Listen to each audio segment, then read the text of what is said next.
Good evening, students. Welcome back to my YouTube channel. What if I told you a company can be bought even when it says no? Our today's topic is about acquisition of business. We are going to understand very important and very interesting concept. Basically, किस तरह से companies दूसरी companies को bye कर लेती हैं, sometimes with agreement and sometimes without agreement. आज का हमारा टॉपिक इसी सब चीज़ के बारे में है. स्टार्ट करते हैं हम. What is acquisition? Acquisition basically is a concept when one company is by another company and takes complete control over it. इसे हम एक्विजिशन कहते हैं. जो परचेस्ड कंपनी होती है जिसे बाय किया गया जाता है, या तो वो अपने नेम में अपने सेम नेम के अंडर अपने बिजनेस ऑपरेशंस को कंटिन्यू कर सकती है, या फिर इस तरह होता है कि वो बिल्कुल एब्जॉर्ब हो जाती है बाइंग कंपनी के साथ. इस पूरे प्रोसेस को हम एक्विजिशन कहते हैं. टू टाइप्स होती हैं एक्विजिशन की. सबसे पहले होती है फ्रेंडली एक्विजिशन. सेकेंड पॉइंट पे वी हैव हॉस्टाइल एक्विजिशन. एक ही करके हम इसको एक्सप्लेन करेंगे. It's very important. Friendly acquisition में बाइंग कंपनी टारगेट कंपनी को ऑफर करती है, उसके साथ बात करती है, सब कुछ म्यूचुअली कंसेंट से हो जाता है, डील एक्सेप्ट हो जाती है, एम्प्लॉयज़, मैनेजमेंट, शेयर होल्डर्स उनको इन्फॉर्म कर दिया जाता है और वो कोऑपरेटिवली बिहेव करते हैं. पूरा प्रोसेस स्मूथली हो जाता है, कोई लीगल बैटल नहीं करनी पड़ती. इसको हम फ्रेंडली एक्विजिशन कहते हैं. रियल एग्जांपल ले लेते हैं. 2006 में गूगल ने यूट्यूब को बाय किया था.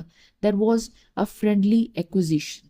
यूट्यूब फाउंडर्स ने अग्री किया था कि दे आर ओके कि वो अपनी कंपनी को सेल कर रहे हैं यूट्यूब को.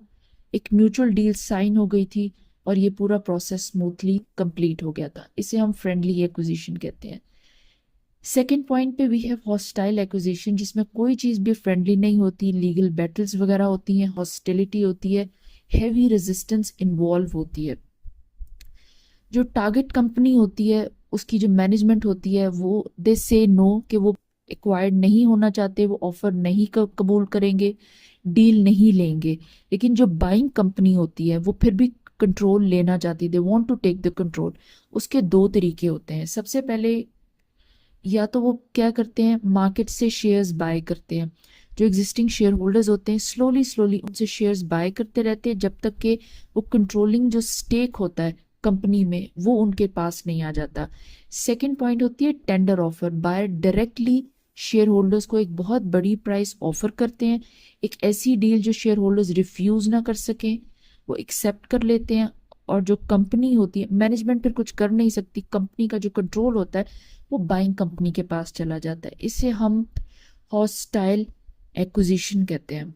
रियल एग्जांपल की बात कर लेते हैं. 2009-2010 में क्राफ्ट फूड ने कैडबरी को एक्वायर किया था, लेकिन ये एक हॉस्टाइल एक्विजिशन थी. कैडबरी की मैनेजमेंट कंपनी नहीं बेचना चाहती थी, लेकिन क्राफ्ट फूड्स ने अपनी प्राइस को इंक्रीज करते गए, ऑफर को इंक्रीज करते गए. एक सर्टन पॉइंट पे आके शेयर होल्डर्स को डील बहुत अच्छी लगी, उन्होंने एक्सेप्ट कर ली. मैनेजमेंट के पास कोई चॉइस नहीं थी और जो सारा स्टेक था, कंट्रोलिंग स्टेक, वो क्राफ्ट फूड्स के पास चला गया. इसको हम यू कैन से पोर्ट्रे करते हैं हॉस्टाइल एक्विजिशन की एग्जाम्पल के तौर पे. अब हम थोड़ा सा डिफरेंस के ऊपर बात कर लेते हैं कि जो बायर्स होते हैं उनकी क्या रीजंस होती हैं एक्वायर करने की. अगर फ्रेंडली एक्विजिशन है या फिर हॉस्टाइल एक्विजिशन है, बायर की सेम रीजन होती है. बायर को ग्रोथ चाहिए होती है, अपने बिजनेस को एक्सपेंड करना होता है, उसको अपनी टेक्नोलॉजी बेटर करनी होती है, ह्यूमन रिसोर्स एक्वायर करना है, नई मार्केट में एंट्री करनी होती है, कंपटीशन को रिड्यूस करना है, अपने बिजनेस में कंपेटिटिवनेस लेके आनी होती है और उनको ज़्यादा प्रॉफिट अपने बिजनेस में एक्वायर करना होता है, इंक्रीज करना होता है, अर्न करना होता है. अब हम सेलर की बात कर लेते हैं. जो सेलिंग कंपनी होती है, जिस कंपनी को आपने एक्वायर किया है, अगर तो फ्रेंडली एक्विजिशन है तो उसकी रीज़न ये होती है कि आपने कोई ऐसी प्राइस ऑफर कर दी है उस कंपनी को जो कि बहुत अच्छी है, उनके बिजनेस से भी ज़्यादा है, प्रीमियम प्राइस है, वो उसे एक्सेप्ट कर लेते हैं. समटाइम्स ऐसा होता है जो ऑनर्स होते हैं उनको इस बिजनेस को मजीद कंटिन्यू नहीं करना, सेफली वो एग्जिट करना चाहते हैं. इससे पहले कि बिजनेस का नेम खराब हो वो पहले से धीरे से एग्जिट कर जाते हैं. ये उनको सेफ एग्जिट का एक वे लगता है, वो इस प्राइस को, इस डील को कबूल कर लेते हैं. थर्ड पॉइंट ये होता है कि समटाइम्स ओनर्स ऐसे सोचते हैं कि वो एक बड़ी कंपनी के साथ मर्ज कर जाएंगे। ओनर्स यानी मैनेजमेंट की बात हो रही है, ओवरऑल उसको मैनेजमेंट कहते हैं। वो एक बड़ी कंपनी के साथ मर्ज कर जाएंगे तो उनकी कंपनी का फ्यूचर बेहतर हो जाएगा, वो ज़्यादा अच्छे से अपने बिजनेस को ग्रोथ पे ले जाएंगे। ये एक रीज़न होता है। समटाइम्स शेयर होल्डर्स को डील बहुत अच्छी लगती है, वो इसको एक्सेप्ट कर लेते हैं। अगर हॉस्टाइल एक्विजिशन की हम बात करते हैं तो उसमें रीज़न बिल्कुल डिफर करती है। उसमें रीज़न सेलर की ये होती है कि मैनेजमेंट तो डिसएग्री कर रही होती है, दे आर नॉट अग्रीइंग, अपनी कंपनी को नहीं बेचना चाहते।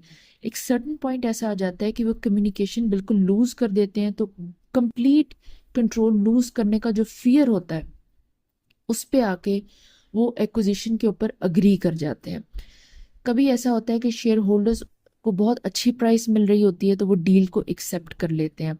समटाइम्स शेयर होल्डर्स को भी पता होता है, मैनेजमेंट को भी पता होता है कि फाइनेंशियल प्रेशर कंपनी पे बहुत ज़्यादा है, कंपनी की जो परफॉर्मेंस होती है समटाइम्स बहुत वीक होती है, तो हॉस्टिलिटी रेजिस्टेंस होता है। लेकिन एक सर्टेन पॉइंट के बाद जाके मैनेजमेंट इस बात को कबूल कर लेती है और वो एक्विजिशन के लिए तैयार हो जाती है। ये रीजंस होती हैं, इस वजह से एक्विजिशन होती है। Acquisition is basically when one company is taking complete control of another company by buying it. Thank you.